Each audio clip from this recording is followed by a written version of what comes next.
ఆంధ్రప్రదేశ్ ప్రభుత్వ ప్రధాన సలహాదారు సజ్జల రామకృష్ణారెడ్డి మీడియాతో మాట్లాడుతున్నారు. ప్రత్యక్ష ప్రసారం ద్వారా వీక్షిద్దాం.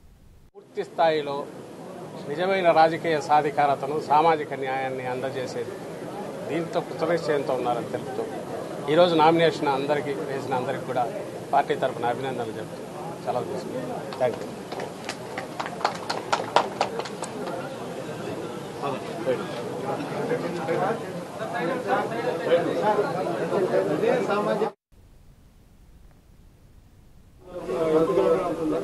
ఆ దిశగానే ఈ అడుగులు వేస్తున్నాం.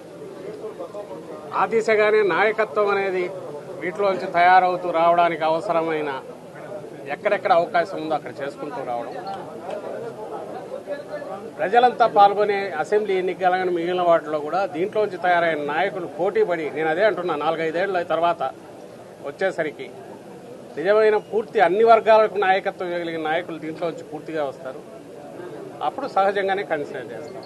ఇప్పుడున్న పరిమితులకు లోబడి మాకున్న అవకాశాల మేరకు ఇవి చేసుకుంటూ వస్తున్నారు.